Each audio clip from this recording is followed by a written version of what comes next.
1 minute, everyone.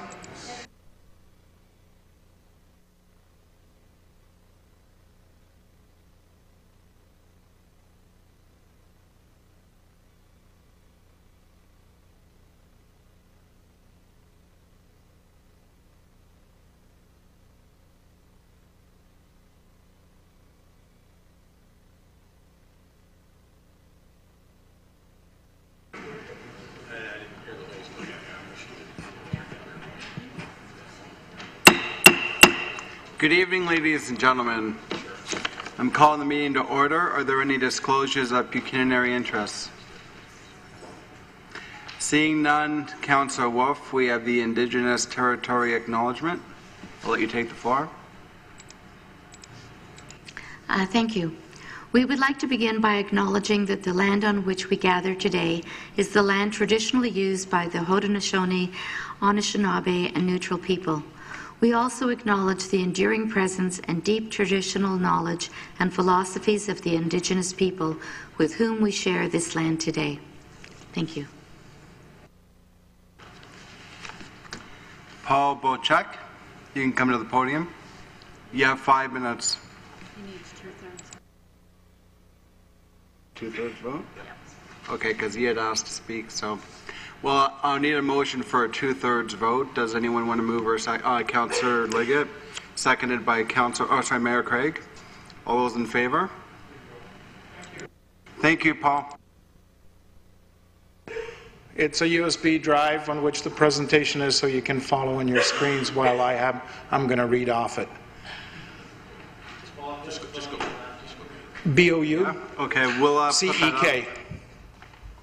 It's in a CTSG. Thank you. So I'm going to start with something that's actually in the back. I'd like to thank you, all of you, for allowing us to speak to you. And I wish you, I guess, happy Labor Day, belated Labor Day. From the rest of the committee, we only have 2 other people here because we sort of did this on the very quick. And we'd like to thank you for participating in our questionnaire, which we put forth in early 2018, which was a survey about basically some of the concerns that we have as citizens of Cambridge. Okay, so I believe the presentation is now on your page. So if you could turn to page 3, it's on your screens. Sorry. You'll have to click it for them. Okay, on here. If it lets me. Full screen mode. Perfect. Okay. So, who are we? What is CTSG? We're basically a group of concerned citizens of Cambridge, and we have some concerns not about how you run Cambridge, but more about the fact that we cannot dig out some of the details in the budgeting process. So, for example, how do we know what is the total revenue earned by the city? And of course, these questions are raised because taxes, property taxes, are being raised at a higher rate in Cambridge than in the neighboring communities. Okay? We also have a problem in terms of, not a problem, a concern, it's not a problem yet, in terms of reconciling the financial statements with the budget. And our group has many people that have financial acumen. We understand financial statements, we understand the budgeting process, but we're not able to reconcile the two. So that is our concern, and that is why we decided to form this group and see if we can work with the council, as well as the staff and the citizens, to see if we can all come to a common ground and improve. One of the issues that we also have is the fact that some of the services that most people expect of the city are declining. And I'm talking about snow removal, and I'm talking about grass cutting in parks. So while it is good that we're doing a lot of nice-to-have projects, and that's what I call them, it should not be at the expense of the services that most of us expect from the city. I think that one of the examples that I can raise personally, and I know this is more of a Waterloo region issue, but the fact that garbage pickup is now only once every 2 weeks, is creating a lot of concerns around my neighborhood, definitely. There's more vermin, and certain garages definitely have increased the amount of odors emanating from the garages. So that's one of the issues. So what is our vision?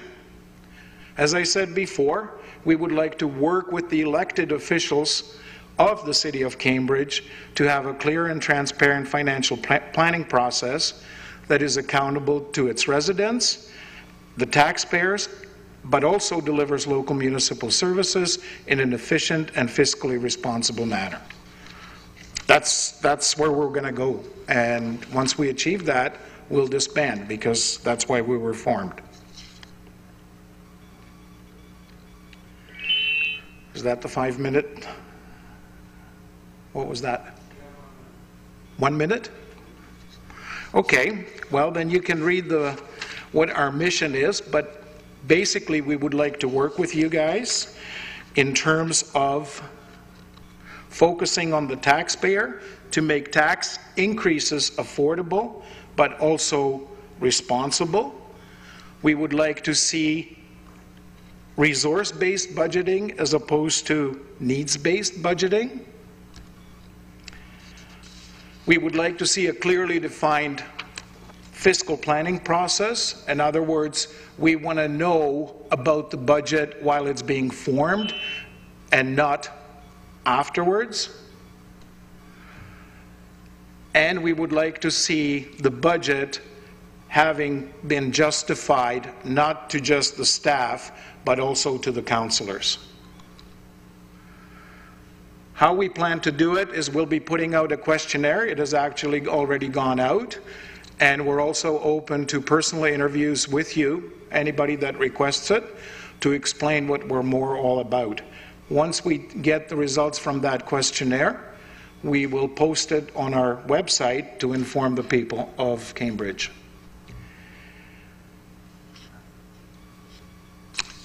That's basically it. Do you have any questions? Thank you. Any questions, Councillor Liggett? Thank you, Mr. Chair. Paul, when I was reading through your material before, and you just had it up on the screen, the one thing that I am really struggling to understand is when you put that you want a budget based on resources versus needs. Needs are necessities. So how do you do that? I mean, the resources, I mean, I can understand wants versus needs, but I think that's basically what we're talking about, and maybe what we should do is we would like to sit down, obviously, and describe it better. So I have no problems with it, but I think you're right.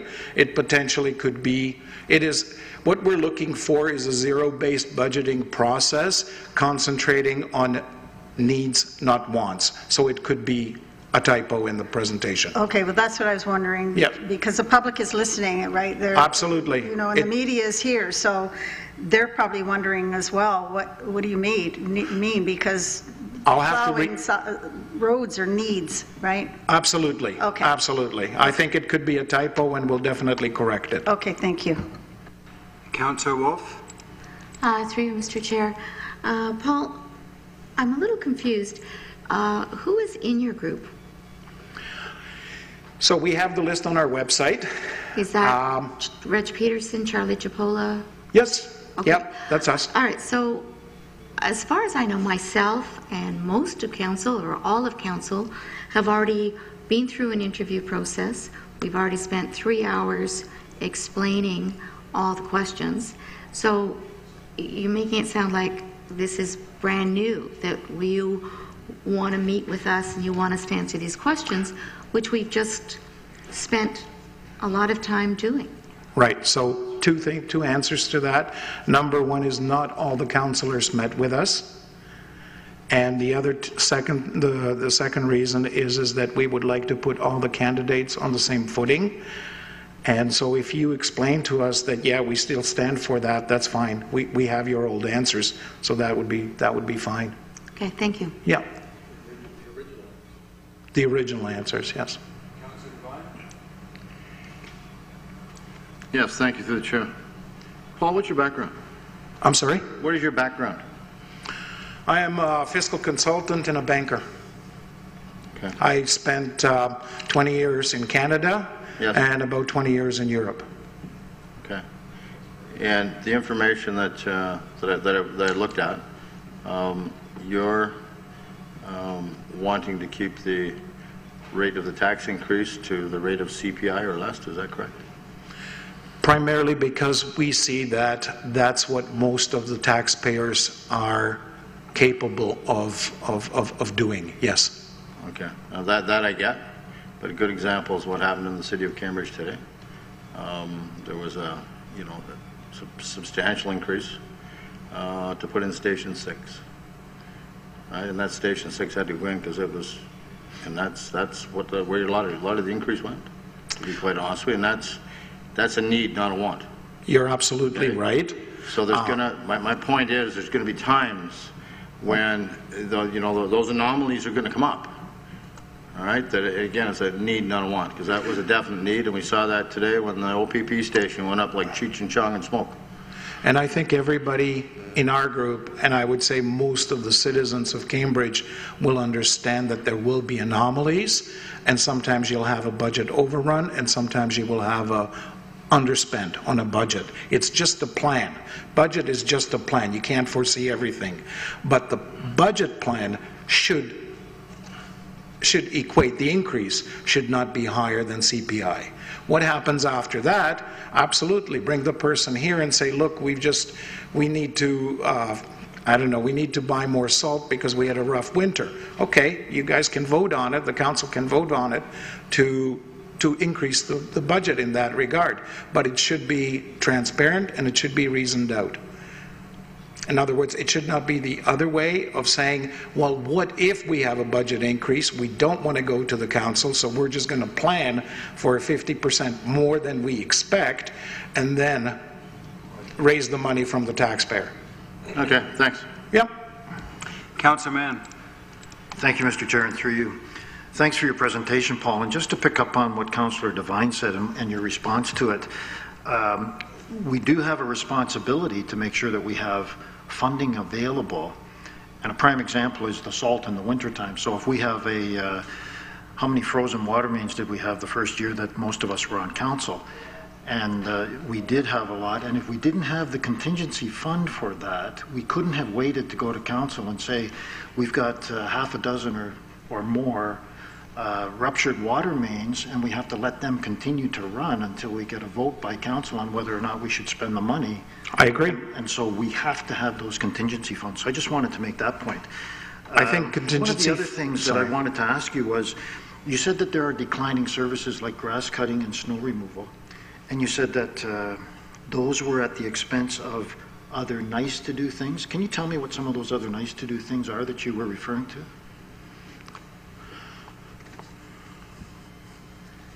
Yes, I could. For example, if I have a budget and I have to stick to a budget of $3 million for, let's say, my parks, and I have to make a decision between doing a second set of flowers and grass cutting, then I cut the second set of flowers and I do the grass cutting.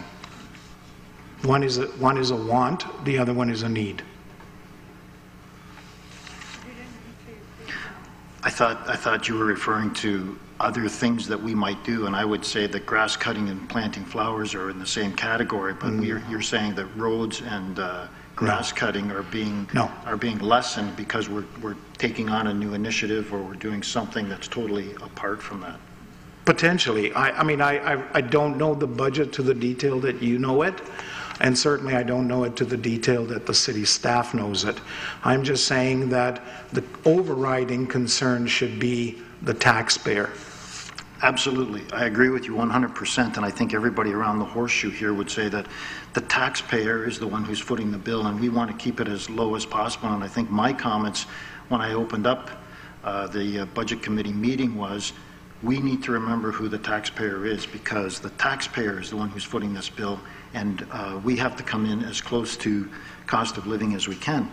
One of the things you said earlier too was that Cambridge has a higher tax rate than other cities within the region. Increase. Tax rate increase. Sorry. And you're aware that Cambridge doesn't have a stormwater management tax? No, I'm not. We don't have a stormwater management tax, and other municipalities do. So if you look at Kitchener or Waterloo, for example, their tax rate may be lower, but they also tax stormwater management. So I may pay a lower rate as a Kitchener or Waterloo resident, but I also have a stormwater management tax that I pay on top of that.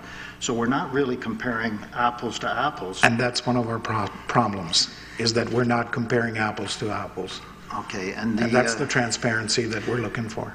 Well, I think we're transparent because we'd like to say that everything that we have is in one bill. So we have a tax increase, and that covers everything. Whereas I'm not sure that if you have a tax increase in other municipalities, if they're showing everything within their tax increase, if they also have a side bill that says, here's stormwater management. That's very fair. So the other thing I just wanted to make a point of is, and I think Councillor Wolf brought it up, was we all sat down and spoke with the group about the budget process. If I may interject, most of you, not all. Okay. Most of us did. And certainly for myself, I would hope that my answers to those questions would stand, because we spent a great deal of time together. And I think I committed a great deal of time to that, and I would hope that my answers would stand to the questions that were asked.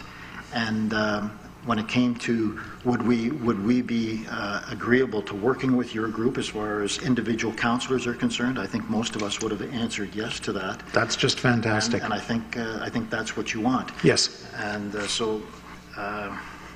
certainly we're in it for the efficiencies, so it would be sort of crazy of us to ask you guys to do extra work. Well, okay, thank you for that. I think we are in it to make sure that we keep the tax increase in Cambridge to the lowest possible level that we can. That's what every councillor around this horseshoe wants, because every one of us is concerned about the taxpayer. And every one of us have had people come to us and say, what do I do? Do I buy food, or I pay my taxes? And none of us want to have to consider that. So it's incumbent upon us as council to make sure that we keep it at the lowest possible rate, making sure that we provide the needs that the community has. And it's not necessarily the wants, it's the needs that we have to provide, and we have to make sure we provide for everybody. That's correct. In the community. Yeah. Thank you. I think we're on the same page. It's just making it transparent. Mayor Craig? Well, thank you, Mr. Chairman, through you. And if I may have somewhat of the same leeway as my colleague. Well, first of all, I want to thank you for coming. And I sincerely believe that you and your group are trying your earnest best to see the very best in this community in terms of outcomes. I don't doubt that for a minute. We may disagree in how you're doing it, but I think that's where we're at. I was interviewed. My answers stand, and I won't be doing the thank you. I don't have to do the questionnaire. That's great, because I hate doing questionnaires. And you have to be careful about questionnaires at election time, because every candidate out there will tell you exactly what you want to hear. I can be the world's greatest environmentalist. I can care about social housing, give everybody all the right answers they want. But I think you have to do interviews. I really do. Okay, I think that's the way. I think when you talk about the CPI, you got to remember that there are other costs that aren't that we don't have control over. Mandated policies that come down from the province in terms of legislation. Arbitration awards, where we come out on the most difficult end of the and the losing end, I would suggest, of every arbitration award we've ever been involved in. And this year we had to hire 20 firefighters in an election year, and we did that because it was the right thing to do, not the politically correct thing to do. Okay? Just so you're understanding that. You can't compare municipalities to municipalities. Waterloo and Cambridge have the same population, but we have twice the geographical area, twice the pavement, more fire stations, things like that. And so it becomes difficult then to compare with the same populations. So you got to be careful with that. And the other thing is the infrastructure deficit of this municipality and all other municipalities in the province of Ontario. Ours is $140 million. Waterloo just got a report, which they buried very quickly about 2 months ago, that said for the next 10 years they have to increase their budget 4% each year just to cover the infrastructure deficit. That's not the service levels or anything else. All municipalities are facing that. We've been honest. Our taxes have been higher, but we've been dealing with the infrastructure issues, albeit not as high as we all should be doing, but we have. And the infrastructure deficit has nothing to do with the negligence of municipalities. It has to do with the downloading from the federal and provincial governments. We, as municipalities, have 70% of the deficit in Canada. And that's part of the issue, too. So I'm asking you, when you look at what we're doing, you've got to take all these other circumstances into consideration. I think that's important. I fully agree with what you just said. One of the problems that we have is trying to figure it out, what's going on from the financial statement, and reconciling it to the budget. So that's the beginning, in my opinion. Okay? And I understand there are timing issues. There is issues that you have not foreseen and so on. Every company that I was ever involved in doing this always faced that. But you know what? The shareholder always expected his return. And here, there is no return. Here, what it is keeping the property taxes lower. Well, the return is the services we provide and the security, health, and welfare that we provide in this community. Right. That's the return. And we don't, our group does not want to tell you how to do things. No, I understand. Okay? We don't. You have a lot more expertise. What we want to know and understand is how it's being done and then report it publicly. That's, I think, our job. And I think it was a last comment, and I don't want to, take over here in any sense, but, when you did come in, some of your gentlemen came in and sat down with our staff. There was some concern that the business community doesn't understand the legislation that is in fact wrapped into municipal governance with regards to finances. There are things we cannot do, although it's sitting there, and in the business world you could do. Okay? And I just want to make that point again. I accept that. And lastly, I've been here a long time. 1976, we did zero-based budgeting. We did it for the year after, and it was never done again. So I have some experience in that. Excellent. Okay? Just so you know. All right? Yeah, thank you. Councillor Liggett. Thank you, Mr. Chair. Paul, I see good things coming from us, from what you're doing. When we do the budget roadshows, there's hardly anybody there. There's usually more staff than there is public there. And it's very disheartening to everybody, those of us who are elected as well as the staff who have worked hard on the budget, to be there and spend all that time repeatedly year after year and have nobody show up to tell us what it is they want to see or not see. So I really thank you for doing this and the awareness that you're going to bring to other people, and maybe they'll have some input. And I also see us being able to learn from what you have to say and how you would like to see things done. And if we can implement them, that's great. If we can't, then you have a better understanding of why we can't implement them. It's the discussion forum that we want to generate. Absolutely, yeah. And I think a lot of good things come out of the public's minds that other people can't think of because they're doing it on a daily basis. So you sort of lose sight of what the public really wants or thinks. So thank you for this. The other thing is that not all the flower beds got planted this year. There's one right downtown, a high-profile one that still has not been planted, so you might feel good about that. I don't, but you might. I was caught off guard by the question. Yeah, so now, at the risk of annoying you and your group, can you tell me why there's no females in your group? They're all men. Well, no, we do have one woman. Oh, she wasn't on the list. I'm sorry? She wasn't on the list. No, she's not on the list because she has not been responding to us. So basically, as of August 31st, she's no longer part of the group because she didn't respond to any of the emails. We would love to have, as my wife says, a wiser perspective. I would agree with your wife, so if you we could need to put that find out somebody. there, Yeah. great. The media should grab hold of that now and say that you're looking for wiser people. Absolutely. Okay. Absolutely. Okay, No thanks. problem there. Councillor Reid? Thank you, Mr. Chair. Well, so much has already been said, but I want to thank you for your presentation. I don't have an awful lot to add, and I was very grateful to Councillor Liggett when she asked about women, because that was one of the questions that I had in my mind. It's not only women, but the diversity of the group. So, I mean, is everybody a business person, or do you have more diversity within the group who would understand the needs of the city? Perhaps that's something I could ask you. Yes, we don't have just businessmen, but majority of the people right now are. I mean, I think I would welcome meeting with you and explaining to you who the different people are with us and listening to your advice in terms of you telling us perhaps who we could ask to join us. I would welcome that.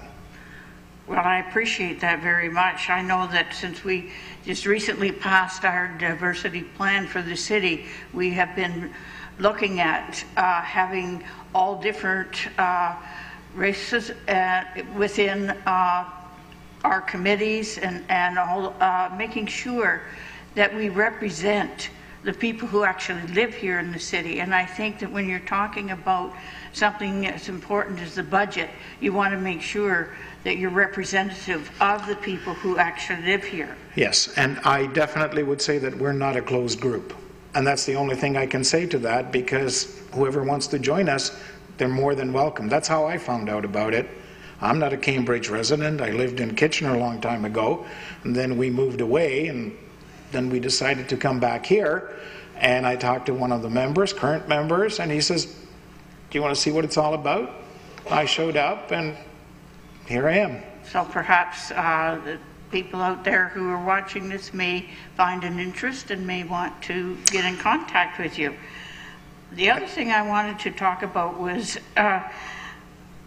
you talked about open and transparency. Yes. And I can't think of anything that we could do more to make this budget more open and more transparent.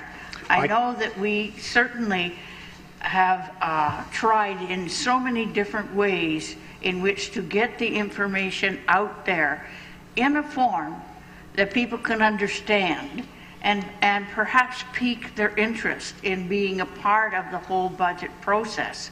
So if you have any suggestions of how we could be more open and transparent, I'm sure we'd be happy to hear them. I don't want to steal any more time right now because I think we're way over our allotted time, but Councillor Liggett and I were just talking about that. So if you want me to, I can definitely say it, but again, I hesitate because you have an agenda, and this was not on the agenda. I'd be more it's up than to happy to listen to an answer, please. Right now? Yes. Okay. So I live in an area bordering Whitmer Park, and I'm sure you all are familiar with the Cambridge Citizens Discussions and Politics. And one person posted on there that the city is planning an increase of $250,000 to build a gazebo in that park.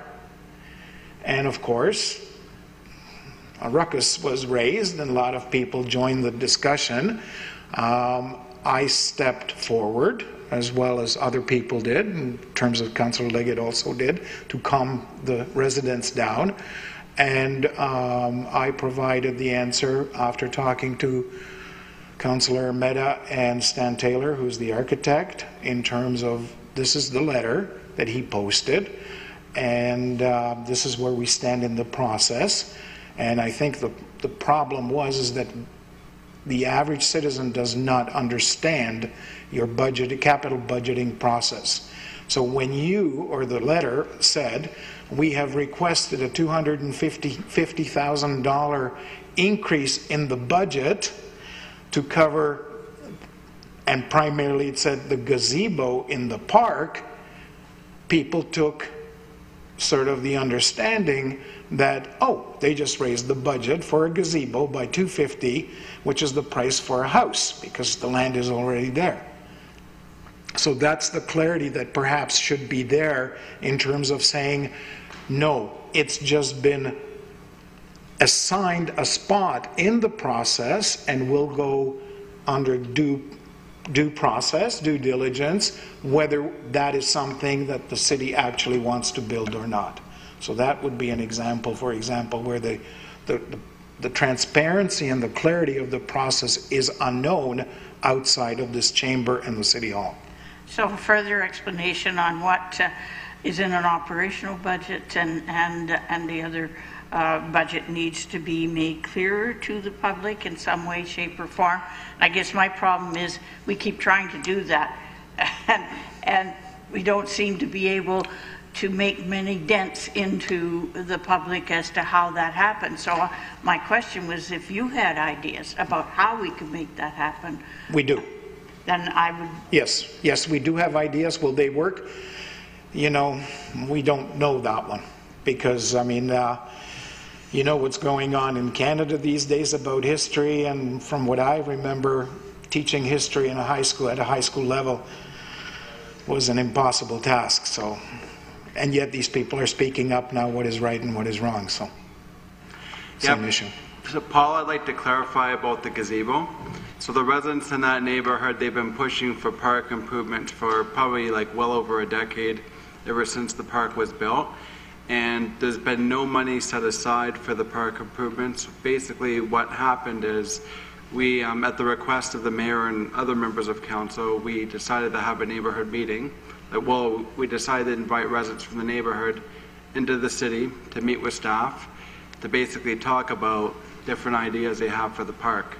So a number of ideas were put forward, like the gazebo was, washrooms were put forward, basketball courts, volleyball, like a number of different things were put forward.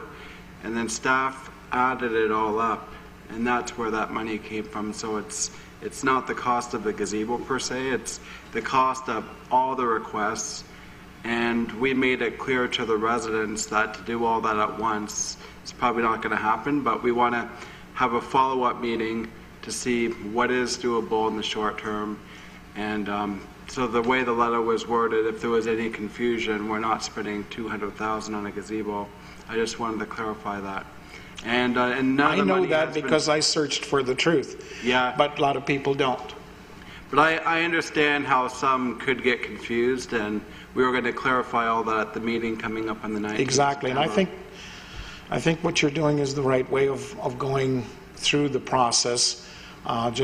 We just have to be, and this is again, hopefully there will be cooperation in terms of what the public understands. We're even going to see if we can do some sponsorship as well, but anyways, that'll all be discussed on the 19th. I'm going to let Mr. Dyke also comment. Thanks, Mr. Chairman. I think it's important to first for council to understand is that Ms. Fisher and I have met on numerous occasions with representative taxpayers groups. So I don't want, from the presentation, it's kind of coming across as staff hasn't engaged with the group, which is not true. We've had numerous meetings with them. Last productive meeting was last week. We have other meetings scheduled because one of the problems we're dealing with now, and it's and it's terminology based, again, similar to your slide deck that Councillor Leggett pointed out. It's important for people to understand the difference between clarity and transparent.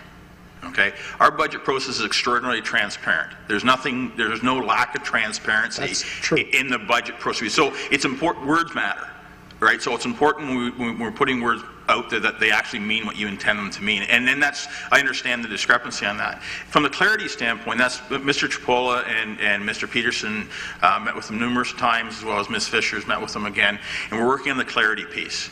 Because a lot of the pieces are coming in, and there is some ambiguity between, or some discrepancy between what is acceptable for public sector accounting, as described by the Municipal Act, and what is permitted under the private sector accounting piece. And they're two distinct things.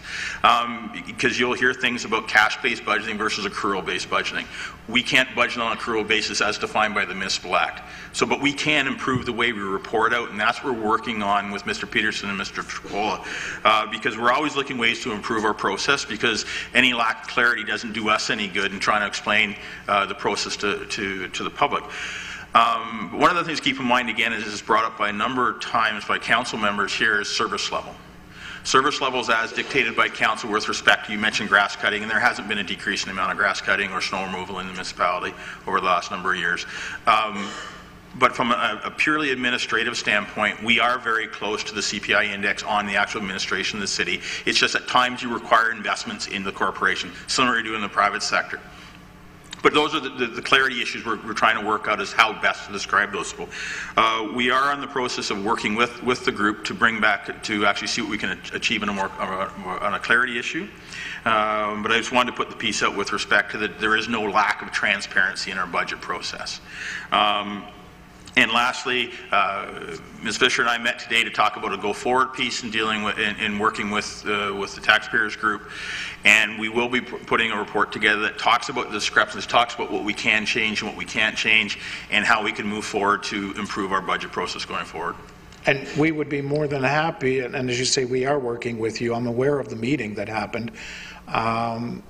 Basically, what we want to do is we want to achieve a good place for everybody in Cambridge. And yes, defining different terms is the beginning of any process, any dialogue process, because if you don't have definitions, you can't start agreeing or disagreeing. So I think that's a good place to start. But I have to say that on a personal level, grass cutting, and I've only lived where I'm living for 2 years, grass cutting service has declined, as has, now the money may be the same, but the level of service has declined. And I can see that from 1 year to another, and I only have 2 years to compare. Councillor Devine? No, I think everything's been pretty much covered. We're kind of beating us up pretty good here. I'm glad Paul and his group are here to give input. I think that's very important, very valuable, as opposed to criticism. Because I can't remember anywhere in the world there's been a monument erected to a critic. Agreed. Thank you. Mayor Craig? Just one final comment about Facebook. I tell people, don't go to Facebook, okay, to get any kind of information. That's true. The point being, the latest I've heard on Facebook about myself is I'm living in Guelph, and I don't live in the city of Cambridge. If you really look into that, I used to live on Guelph Avenue in Hespeler. The second thing is that I'm encouraging drug addicts to come into Cambridge so they'll vote for me in the election. And people are actually asking, is there some truth in that? Yeah, you know, well. and that's the kind of stuff. I think you've got to find the source of information that is correct. I encourage the population at times, don't simply rely on Facebook. There's most misinformation out there. I couldn't have said it better. Okay. Yep. Councillor Liggett, last question. Through you again, Mr. Chair. Is there any questions tonight? Wait a minute, you gave everybody else leeway. Why are you asking me if it's a question? Okay, a little bit. All right. Paul, to go back to that thing about Whitmer Park. Yes. I think that the problem originated because people didn't really read that letter. Because if you read the letter, it says there's multiple things, but that the most requested was I would go even further than that, if I may interject. The letter has 2 pages. only Yes. the second page was posted. Yes, so... So, yes. And also, I think we need to be more clear when we send out those letters, because when it was stated that it's gone into the budget, it hasn't gone into the budget. It's only gone into that first level, where the people on the ground, like our landscape architect, that sort of thing, there are the things they see that maybe should go into the budget, and then it goes to the department heads, and then after, and they go through it all, then it goes to our corporate leadership team before it even gets to council. So people were upset. They thought it was already in the budget. Right. So that's something maybe we need to clarify, and that comes back to your clarification of the That's budget right. process. So hopefully things have calmed down a little bit. I went to a lot of trouble to write that big long book on how things work. Yep.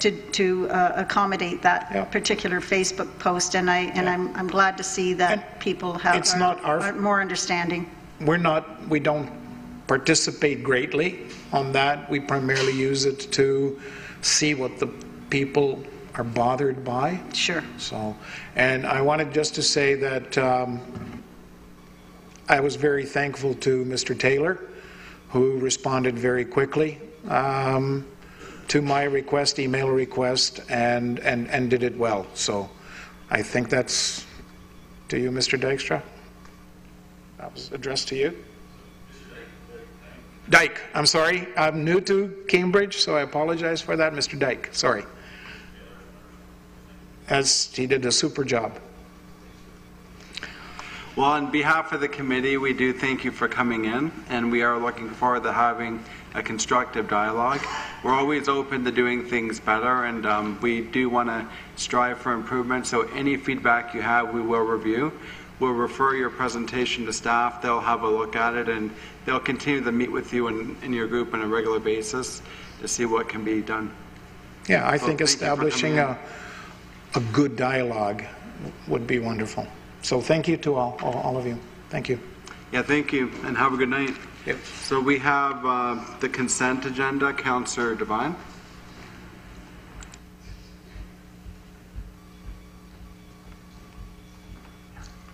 Consent agenda as written, seconded by Councillor Liggett. All those in favor? Carried. So we have other business. Councillor Mann. Thank you, Mr. Chair, and through you. The other business I have is probably something that most of us are experiencing in our wards, and I've had complaints from neighbors about rats in the neighborhood, and I think most of us have had those kinds of complaints. I have a very specific complaint from a neighbor where someone has been feeding animals, and they've been feeding animals leftover food sources, and so you have raccoons coming, and you have birds coming, and you have various animals coming into the neighborhood and causing problems. And I know that bylaw has been asked to look at some type of bylaw as to what we feed animals within the city. And I know that there was talk about that being presented sometime in January, and I wonder if we could just ask that be presented and that be completed sooner rather than later. And so that would just be direction to staff to see if we can have that come forward, like I say, sooner rather than later. Yeah, we'll take that as such. Thank you. You're welcome. Is there any other business? Oh, Councillor Liggett, Notice of motion. you may read it. My notice of motion is regarding audio recordings of all future closed-door meetings, and I will bring that forth at the next council meeting. Is there any other business? So the close of meeting, Councillor Liggett. Moved by myself, seconded by Mayor Craig, that this meeting does adjourn at 7:43. Meeting adjourned. Thank you, everyone.